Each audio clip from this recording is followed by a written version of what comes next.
আসসালামু আলাইকুম। আজকে অক্টোবর মাসের 4 তারিখ 2024।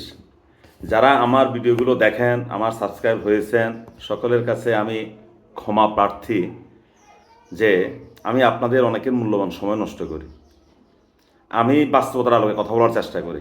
আজকেও বাস্তবতার আলোকে চেষ্টা করব আওয়ামী লীগের রাজনীতি এবং তাদের ভবিষ্যৎ এবং আগামী দিনে নির্বাচন নিয়ে। মির্জা ফখরুল সাহেবের একটি বিবৃতি নিয়ে খুব তোলপাড় চলছে। এখন উনি যেটা বলতে চেয়েছেন অনেকে এটা বুঝতে চাননি।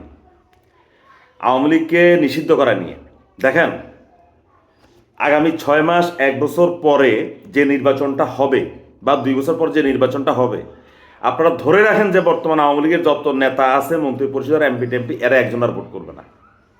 এটা ধরে রাখেন। যদি ভোট করে এদের মধ্যে যদি কেউ মামলা মোকদ্দমা থেকে বের হয়ে আসতে পারে, 5, 7, 10 জন বা 20 জন ভোট করতে পারবে, আর কেউ ভোট করতে পারবে না। শেখ হাসিনা তো নয়। আওয়ামী লীগ আগামী সেশনে যদি নির্বাচনে অংশগ্রহণ করে, তাহলে হবে এই নির্বাচনটা শ্রীলঙ্কার মতো। শ্রীলঙ্কাতে রাজাপাক্ষেদের যিনি ছিলেন, মাহিন্দা রাজাপাক্ষের ছেলে নির্বাচন করেছে, সে 4 নম্বর হয়েছে। তারা নির্বাচন করেছে জাস্ট গদবাঁধা নির্বাচন, জাস্ট নিজেদের অবস্থানটা জানান দেওয়ার জন্য, তারা জিতার জন্য নির্বাচন করেনি। ঠিক আগামীতে যে নির্বাচনটা হবে বাংলাদেশে, সেখানে যদি আওয়ামী লীগ অংশগ্রহণ করে থাকে, দেখবেন যে সব জায়গায় নতুন মুখ। কারণ বর্তমানে যারা আছে এদের অনেকে হয়তো আল্লাহ দুনিয়া থেকে চলে যাবে, হায়াত শেষ হয়ে যাবে, অনেকে ফিজিক্যালি আনফিট হয়ে যাবে, অনেকে ছেলেমেয়েরা আর বাংলাদেশে তাদেরকে আসতে দিবে না, ওই যে অস্ট্রেলিয়া এবং বেগম পাড়াতে তারা থাকবে। হয়তো একটা নতুন প্রজন্ম বা একটা একঝাঁক নতুন মুখকে বাংলাদেশে আওয়ামী লীগ প্রার্থী করতে পারে। তারা তেমন সুবিধা করতে পারবে না, হয়তো গোপালগঞ্জের মতো বা এরকম 2-4টা জায়গাতে বা 5টা বা 10টা বা সর্বোচ্চ 20টা বা সর্বোচ্চ 25টা পর্যন্ত ধরলাম। আসলে হয়তো আওয়ামী লীগের যেখানে একদম গোড়া আওয়ামী লীগ যেখানে, সেখানে তারা জিততে পারে। এরপরে আবার যে নির্বাচনটা হবে, এই ফাঁকে যদি আওয়ামী লীগ তাদের কৃতকর্মের জন্য জাতির কাছে ক্ষমা চেয়ে যদি তারা ফিরে আসতে পারে, এবং তখন জাতি তাদেরকে কিভাবে নেয় সেটা হলো দেখার বিষয়। এখন যদি আওয়ামী লীগকে নির্বাচন করতে না দেওয়া হয়, তাহলে কি হবে? 14 সালে, 18 সালে এবং 24 সালে নির্বাচনে আওয়ামী লীগ যে কাজগুলো করেছে, সে একই কাজ ক্ষমতাসীনদের ঘাড়ে বর্তাবে। আওয়ামী লীগ 18 সাল, 14 সাল এবং 24 সালে নির্বাচন করেছে গায়ের জোরে, কিন্তু আন্তর্জাতিকভাবে তারা কোনো স্বীকৃতি পায় নাই, যেটার খেসারত শেখ হাসিনাকে বারবার দিতে হয়েছে। তিনি যতগুলো গণমাধ্যম, আন্তর্জাতিক গণমাধ্যম যেখানে গিয়েছেন, তাকে এই প্রশ্নের জবাব দিতে হয়েছে এবং তার দলের নেতাদেরকেও এটার জবাব দিতে হয়েছে। যারা এখন মির্জা ফখরুল সাহেবের বক্তব্যকে মানে এলোমেলো করে ফেলছেন, তাদেরকে বুঝতে হবে আওয়ামী লীগের একটা ভোট ব্যাংক আছে বাংলাদেশে। আওয়ামী লীগ এবং বিএনপির ভোট যদি আমরা 30-30, 60 ভাগ ধরে নিলাম, 60 ভাগ ভোট, 60 ভাগ ভোট আছে বিএনপি এবং আওয়ামী লীগের। আপনি যদি 30 ভাগ না পছন্দ করেন, ধরেন 25 ভাগ আছে, এই 25 ভাগ ভোট আপনি কোথায় নেবেন? এদেরকে আপনি কোথায় সেট করবেন? তারা কাকে ভোট দিবে? এটা একটা প্রশ্ন।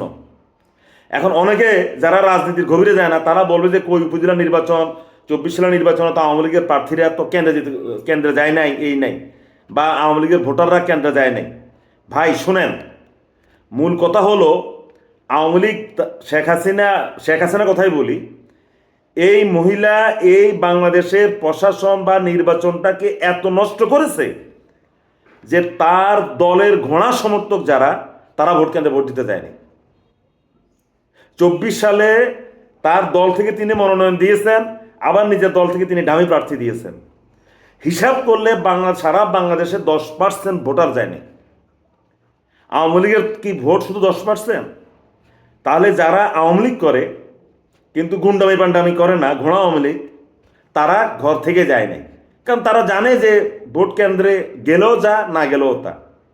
তাহলে শেখ হাসিনা তার নিজের একেবারে ঘোড়া যারা ভোটার সাপোর্টার, তাদেরকে সেই কেন্দ্রে নিতে ব্যর্থ হয়েছে, কারণ বিএনপি ভোটে অংশগ্রহণ করেনি। 18 সালে যখন রাতের বেলা ভোট কাটা হয়েছে, ব্যালট কাটা হয়েছে রাতের বেলা, পরদিন সকালে যখন জানাজানি হয়ে গেল, আর আওয়ামী লীগের যারা ঘোড়া আওয়ামী লীগ, কড়া আওয়ামী লীগ যারা সমর্থক, তারাও আর কেন্দ্রে যায়নি। এখন অনেকে মনে করে যে তাহলে ভোট কেন্দ্রে যখন 5 ভাগ বা 10 ভাগ ভোট পড়েছে তাহলে বোধহয় আওয়ামী লীগের ভোট নাই। না ভাই, এইখানে আমাদের হিসাবে ভুল। আমরা হিসাবে ভুল করি এটা, যখন আপনি যদি শেখ হাসিনা 24 সালে বা 18 সালে একটা প্রতিদ্বন্দ্বিতাপূর্ণ, একটা ক্রেডিবল বা একটা বিশ্বাসযোগ্য নির্বাচন দিত, সেই নির্বাচনে যখন বিএনপি, জামাত, অন্যান্য ইসলামী পার্টি বা অন্যান্য পার্টি সহ সবাই যখন নির্বাচনে অংশগ্রহণ করত, তখন আপনারা দেখতেন যে বাংলাদেশের অনেক ভোট কেন্দ্রে 80-85 ভাগ পর্যন্ত মানুষ ভোট দিয়েছে। কারণ তখন যারা গড়া আওয়ামী লীগ, যারা ঘোড়া আওয়ামী লীগ, তারা কিন্তু আর ঘরে বসে থাকবে না, তারাও ভোট কেন্দ্রে যাবে। আর তারা ভোট কেন্দ্রে গেলে তারা নৌকার বাইরে কাউকে ভোট দিবে না। যেহেতু 14 সালে রাতে ভোট হয়ে গেছে, 24 সালে কোনো বিরোধী দল নাই, এই কারণে আওয়ামী লীগের যারা সমর্থক তারা ঘরে ছিল। এখন যারা মির্জা ফখরুল সাহেবের বক্তব্য নিয়ে বেশি তেনা পেঁচান, তাদেরকে বলছি, মনে রাখবেন জার্মান আর বাংলাদেশে এক নয়। জার্মান হলো একটা উন্নত, একটা সভ্য দেশ। তারা নাৎসি বাহিনীকে তারা নিষিদ্ধ করেছে এবং নাৎসি বাহিনীর যারা সদস্য ছিল তাদেরকে বিভিন্ন মেয়াদে সাজা দিয়েছে। শুধু তা না, ওই নাৎসি বাহিনীর যারা যারা যেখানে ছিল সেখান থেকে তারা দিয়েছে। আপনি বাংলাদেশে এটা পারবেন না।